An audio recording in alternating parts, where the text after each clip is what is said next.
Together is better. Alam niyo ba kung saan nagmula ang ice cream cone? Noong August 1904, sa isang event sa Missouri, Charles E. Mencius was selling and serving ice cream in saucers.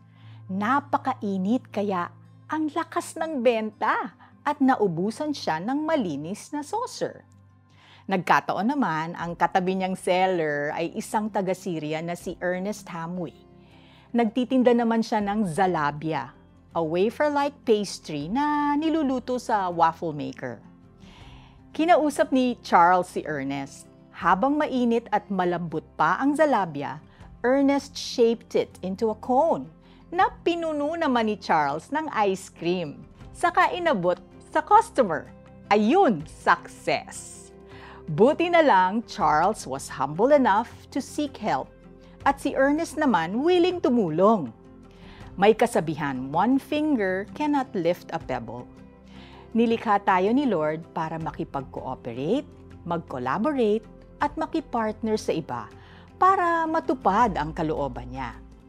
Nilikha rin tayo para matuto sa isa't isa. Sa Bible, maraming example ng together is better, katulad ni David and Jonathan, Elijah and the widow, Elisha and the Shunammite woman. Minsan, Jesus sent His disciples on a mission at may buddy system sila, 2 by 2. Siguradong nakadagdag tapang ang humayo ng may kasama. Similarly, during the early stages of Apostle Paul's journey, nakilala niya si Barnabas. Itinakda ni Lord ang kanilang friendship.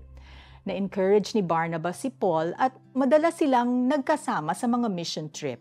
At that time, Barnabas had no idea na si Paul pala ang magiging author ng napakaraming sulat sa New Testament.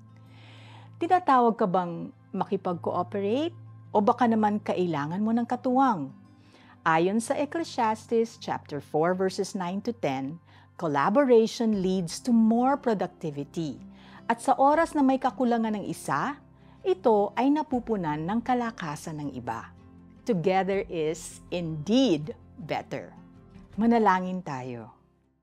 Lord, bigyan mo po ako ng humility to ask for help or the grace to offer help to those you have assigned to me to accomplish your will. I-guide niyo po ako sa kanila. In Jesus' name I pray, Amen.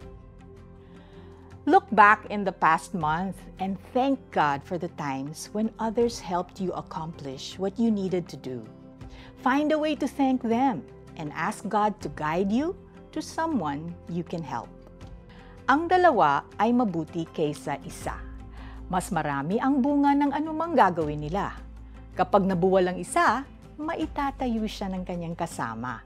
Kawawa ang nag-iisa sapagkat walang tutulong sa kanya kapag siya ay nabuwal. Ang Mangangaral, chapter 4, verses 9 to 10. If you've enjoyed listening to this message and would like to support the ongoing efforts of this ministry, you can do so by visiting cbnasia.org/give or click the heart icon on the Tanglao app and make a donation. Thank you! This is Felici Pangilinan Buizan saying, alone we are strong, pero together we are stronger.